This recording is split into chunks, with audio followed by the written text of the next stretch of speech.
mean, we all know there are a lot of challenges in managing Yes. these non-human identities. Can you throw us a light of what are the different types of non-human identities and what type of challenges industries are facing today? Definitely.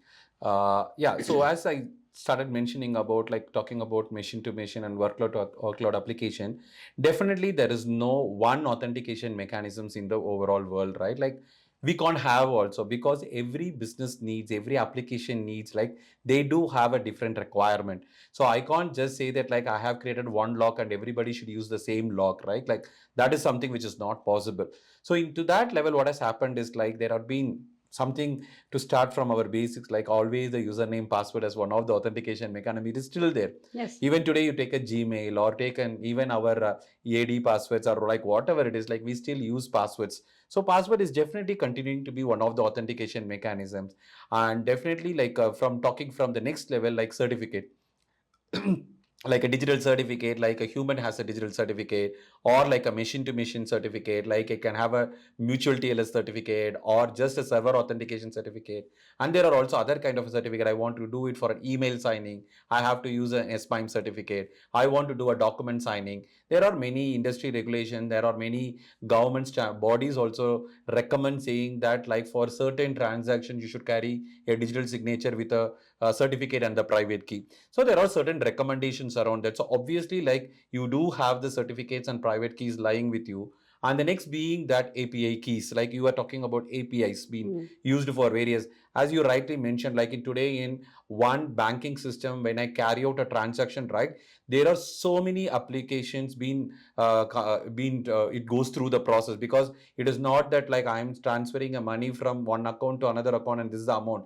It just doesn't happen that way, right? It has to go through a lot of validation process. First thing, it has to know whether you are a valid authenticated user. Right. Next, it has to understand whether my from account and to account, and whether you even have a bank balance.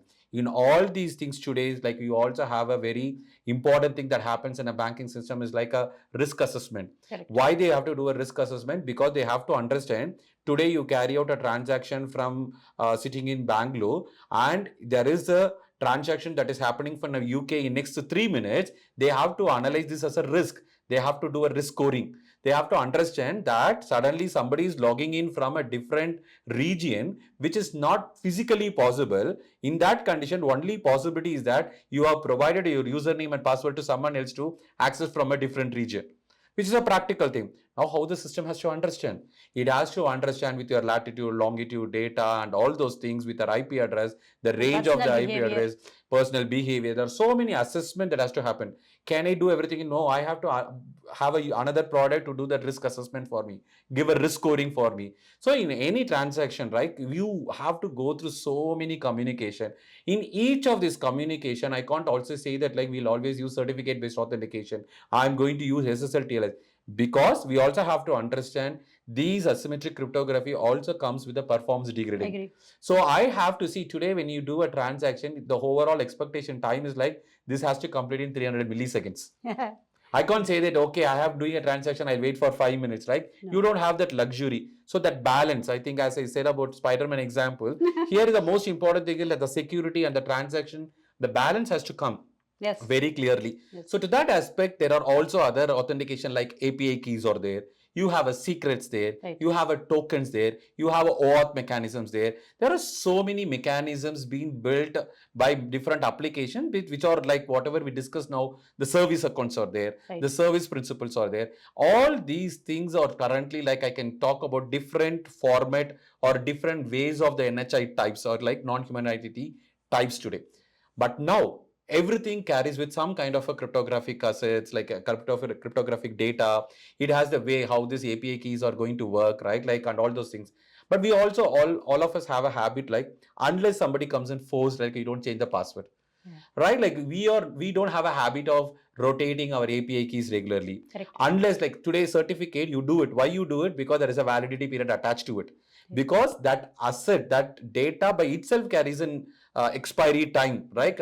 Beyond that, you will not be able to do. Right. Same like your passport. You have your passport, beyond your expired passport, you can't go to any other country. You can't take a visa. Right. So that means there is a standard way of putting an enforcement saying like my identity has a validity period. but certain identities doesn't carry that validity period within its own property. So Okay. that becomes a problem, like these are not well managed in many occasions. So there is a possibility, chances that you're having a key or a secret which is being used for a longer period of time. Right. Now what it means by having a longer period of time, the problem is like somewhere the other, like this property or this identity can be leaked. Correct. Right? And we also don't have a habit of like a person is like organization and or an employee is using on an or capacity of that particular employee's category that is using an asset. Once he leaves the organization, we don't revoke that asset. I agree. Sometimes we do, sometimes we don't do, sometimes cautiously we do, sometimes cautiously we don't do it, sometimes we forget it. This all is going to be like you're accumulating so much of assets within yourself, where you're opening up a door, back door for somebody to come into your system or to your organizational asset and then do something. I agree. And as you rightly mentioned, like today, like get into an office or get into an home, right? You see so much of assets, right? Like you see your laptop, you have your mobile phone, you have your many home we do even have a camera today. Correct. So even these cameras have an home camera is mandatory today. Your smart TV is having a camera. Your modern days IP telephones do have a certificates or the keys. So every of these assets, like they do have a certificate or some kind of an authentication or identity. So that is the quantum of this identity space, right? Like what we are dealing with. And obviously, like once we see, I say, as you mentioned, like as a family of 6 people, you say that like around 20 to 25. So you're talking about 3 times of that numbers of identities. But actually, when you analyze today from an organizational capacity, they are saying like human to non-human identity, it is 50x. That's big. It is not 3x, it is not 5x, it is 50x. That's a big number. Yeah. It's a huge number. Now, is that a possibility for anybody to even manage it manually? No. So this is a bigger problem statement what we have in front of our eyes at this point of time, Satya, which I want to highlight of our types and then problem statement, right? Yeah. I totally agree the relevance of these type of solutions in the market or to address the industry's requirements. Just coming to, just to lighten the load, right?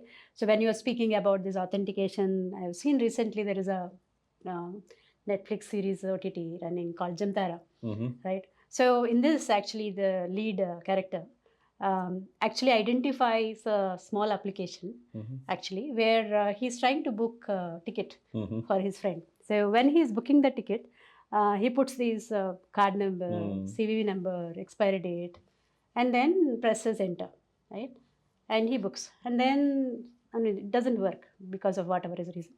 He tries second time, he tries third time, and fourth time. It doesn't block. So he said, I got it. So what did he got it? You don't even understand what did he got.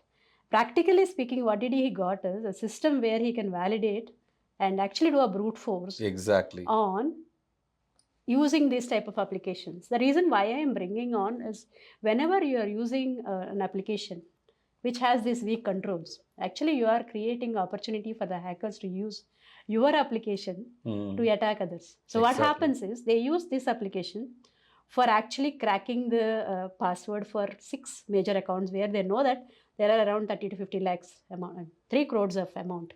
So they know these accounts have the money. So they got the number, everything information they know. Only thing they need to know is the password, the 4-digit PIN they need to crack. So 4-digit number takes what? 0 to 999, which is 10,000 times. So he takes 10 people and puts them on day and night to crack that. Some people got it very quickly, some people got it late, but he was able to crack it in one night and gets 2.5 crores or whatever. So imagine the scenario. Why I am bringing this as an example here is when we keep our systems with expired certificates or with passwords which are easy to crack, like Bangalore @1234 or password @1234, no matter whatever you teach, they end up with that. So when we are creating such a kind of opportunities, practically they have a dictionary of passwords with them. They also have the API keys which are publicly available, with which they can crack the code and they can enter into the systems. So the point why I am bringing this is there are still companies who do not follow the safe practices, Right. which is leading into another larger issue. So what I am bringing in here is to do that, what is needed, organizations required to be enforced on. So that comes from penalties. The penalties come from government and the regulations. Audience, thank you very much for listening to us. We are going to come soon with our next episode soon. However, I hope this session is interesting for you, also given you enough information about quantum cryptography. If you want to know more, just reach out to us on support@csabangalorechapter.com. Keep watching this space. Signing off, Satya. Thank you. Thank you.